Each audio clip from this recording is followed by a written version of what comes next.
Donald Trump လို့ပြောလိုက်တာနဲ့အမေရိကန်သမိုင်းမှာအငင်းပွားပွဲအများဆုံးပွဲစုဆုံးသမ္မတလို့မြင်ကြမှာပါနိုင်ငံရေးနယ်ပယ်မှာရောစီးပွားရေးနယ်ပယ်မှာပါအရန်အောင်မြင်တဲ့ Donald Trump ဟာတစ်ဖက်မှာကောက်တီအားကစားကိုလည်းဆွဲဆွဲမဲ့စော့ကစားတဲ့သူဖြစ်ပါတယ်ကောက်တီအားကစားနဲ့ပတ်သက်ပြီး contribution တွေပံ့ပိုးမှုတွေလည်းအများကြီးလုပ်ထားတာပါဒါကြောင့်လည်းကောက်တီအားကစားလောကမှာသူ့ကိုဝေဖန်တဲ့သူမရှိသလောက်နည်းပါတယ်ကောက်တီသမားတော်တော်များများလည်းသူ့ကိုချစ်ကြပါတယ်နောက်ဆုံးရိုက်ခဲ့တဲ့ Ryder Cup မှာသူကိုယ်တိုင်အမေရိကန်အသင်းကိုကွင်းထဲထိလိုက်ပါအားပေးခဲ့ပါသေးတယ် Live Golf နဲ့ PGA တိုးကြားမှာကြားဝင်ညီနိုင်ပေးခဲ့တာမျိုးတွေလည်းလုပ်ခဲ့ပါတယ်အခုထိတော့အဆင်မပြေသေးပေမဲ့ကောက်တီအားကစားပေါ်စိတ်ဝင်စားမှုနဲ့နားလည်မှုအရှိဆုံးသမ္မတဆိုလည်းမမှားပါဘူးသူ့အရင် Bill Clinton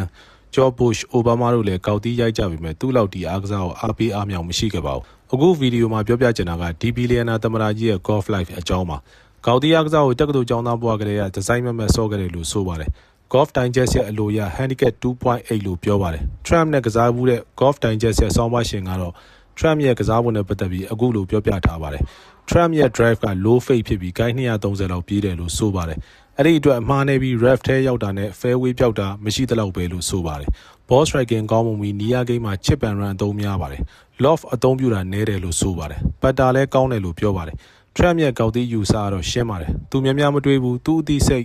instinct ကလာတဲ့အသည့်နဲ့ပဲရိုက်တယ်လို့ဆိုပါတယ်ဆိုလိုတာက John Daly တို့လို free player တယောက်ပါပဲသူအသက်68နှစ်မှာ golf round ကို score 80လောက်ရိုက်ခဲ့တယ်လို့ဆိုပါတယ်သူနဲ့လှုပ်ကြံခံလိုက်ရတဲ့ဂျပန်ဝန်ကြီးချုပ်ရှင်ဇိုအာဘေးတို့ဟာနှစ်ယောက်စလုံးကောက်တီးကိုဆွဆွမြဲမြဲကစားကြတဲ့သူတွေပါတယောက်နဲ့တယောက်လည်းအတော်ရင်းနှီးတဲ့ဆက်ဆံရေးရှိကြတာပါ Trump Organization ကဘာအနှံ့ကောက်ကွင်းပေါင်း18ကွင်းပိုင်ဆိုင်ထားပြီးကောက်တီးအားကစားဟာရင်းနှီးမြုပ်နှံလို့ကောင်းတဲ့စီးပွားရေးအဖြစ်ရှုမြင်ထားသူဖြစ်ပါတယ်အရှေ့တောင်အာရှမှာတော့အင်ဒိုနီးရှားမှာအကောင့်တွေပေါ်နေတယ်လို့သိရပါတယ်နောက်ဆုံးဖွင့်ခဲ့တဲ့ကွင်းကဒီ2025မှာပဲစကော့တလန်ကအဘာဒင်းကွင်းဖြစ်ပါတယ်လင့်ကွင်းမျိုးစားဖြစ်ပါတယ်အဲ့ဒီကွင်းဖွင့်တော့ကဒေါ်နယ်ထရန့်သွားရိုက်ခဲ့ပါသေးတယ်သူစီးတဲ့လုံခြုံရေးကာကွယ်ယူထားတဲ့တန်ကြက်ကဘက်ကီကို Golf Force 1ဆိုပြီးတော့တင်စားကြပါတယ်ကောက်တီးအားကစားမှာညစ်ပတ်တယ်လို့လည်းနာမည်ကြီးပါClub Championship 16ချိန်ရထားပြီးတော့အကုန်လုံးကသူပိုင်တဲ့ကွင်းနေမှာပါတခါတလေသူဝင်မပြိုင်လဲအနိုင်ရသူဘယ်သူလဲမေးပြီးဟာဒီလူငါတော့မကောင်းဘူးပဲဆိုပြီးတော့ချန်ပီယံဝင်လုပ်တတ်တယ်လို့လည်းပြောကြပါသေးတယ်ဝေဖန်ရေးဆရာတယောက်ကတော့ကောက်တီးအားကစားနဲ့ပတ်သက်ပြီးသူ့ကို Commander in Chief ဆိုပြီးရေးထားတဲ့စာအုပ်တုပ်တောင်ထုတ်ခဲ့ပါသေးတယ်ညစ်ပတ်တဲ့နေရာမှာတော့ဦးစီးချုပ်ပဲဆိုပြီးတော့ပေါ့